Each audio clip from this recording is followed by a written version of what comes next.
Bayonetta 3 took the coveted final spot at the September 2021 Nintendo Direct, nearly 4 years after its initial reveal in 2017. Before Bayonetta's new look and voice was revealed here to the public, the third game in Platinum Games' beloved action series almost seemed like a myth. In fall of 2022, this highly anticipated title finally arrived, and enjoyed a lot of critical acclaim, collecting high review scores and even nabbing a few end-of-year awards. But is it all well-deserved? Does this ambitious third entry succeed in delivering an experience that's worth the wait? That's what I'm here to explore in this Nintendo Switch review of Bayonetta 3. Bayonetta 3 is very impressive in scope, with strikingly large and thrilling battle locations, like the gripping cruise ship encounter in the opening chapter. The game easily has the most jaw-dropping set pieces in a series that's known for that very thing. But as a result of its large scale, it doesn't impress on a visual level as much as the previous two games. It's missing a certain smoothness, a gloss that I've come to associate with the rest of the series. That being said, Bayonetta 3 is far more ambitious than those two games, and the first place we can see this is in the narrative the game presents. Bayonetta 3's story doesn't really follow up on the events that closed Bayonetta 2, instead opting to create a new, pretty much standalone storyline that revolves around a mysterious new threat, the homunculi. In order to stop this threat, Bayonetta, John, and new character Viola must divide and conquer, with Bayonetta and Viola hopping between universes to collect the Chaos Gears, while John is tasked to seek out Professor Sigurd, an individual who Viola claims has the knowledge to use the gears to reach the Alphaverse, in order to stop the driving force behind the homunculi.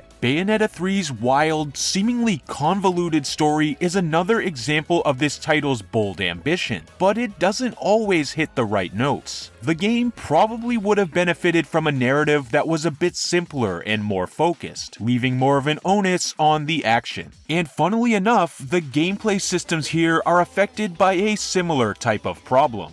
Gameplay-wise, Bayonetta 3 takes a lot of risks. This is the most in-depth the combat system has ever been. It keeps the button-mashy fighting game style combos from the previous two games, but expands Bayonetta's attacking repertoire through the new integration of her infernal demons. These demons not only provide Bayonetta with a weapon specific to each one, but also allow her to summon them onto the battlefield for the player to control until the meter runs out. These range from her familiar Gamora and Madama Butterfly to the crazy Croaker Ball, who gives Bayonetta a microphone as a weapon, and War Train Go On, who is literally a choo-choo train letting players draw its deadly tracks on screen. There's no shortage of creativity and ambition when it comes to combat system upgrades, which is especially great because in Bayonetta 3, there's much less of a focus on triggering witch time, since combat is more focused on how to best use demons to get an edge on the enemy. Witch time is still here, of course, and it's certainly still a staple of combat, but compared to Bayonetta 1 and 2, it's much more subdued. It now seems like one singular layer to the combat system rather than its core focus. This lesser reliance on witch time is never more apparent than when controlling this game's new playable character, Viola, who is locked to one weapon, her sword, and one demon, Cheshire. When using Viola, witch time is triggered on a successful block, rather than a dodge, throwing a wrench into any established muscle memory, especially after being so used to using Bayonetta in the previous two games. There aren't a ton of Viola-focused stages throughout the game, which is probably a good thing, but taking control of her is a nice change of pace during what is easily the most varied Bayonetta campaign to date. Speaking of variety, levels are also very diverse. You'll visit a variety of real-world inspired locations, and come in contact with different multiversal variations of Bayonetta herself. Also, just like in previous games, any level's core genre can change on a dime. And in Bayonetta 3, even this is taken to new heights. 1 minute you're traversing a wide open plain on foot, able to freely explore in every direction. Next, you're strapped into an on-rail shooter, and the next, you're pressing buttons to the beat in a rhythm game section. On top of this, certain chapters will focus solely on John in her mission to find Professor Sigurd. Most of these are 2D platformer stealth missions, with some surprises thrown in here and there. These are very amusing breaks in the action and are visually stunning, with an almost Persona 5 style presentation, featuring wild splashes of color and striking character silhouettes. Bayonetta 3's level variety, combined with how much her kit changes from demon to demon, makes this entry the most deeply replayable in the entire series, which is fantastic news for a mission-based, score-chasing type of game like this one.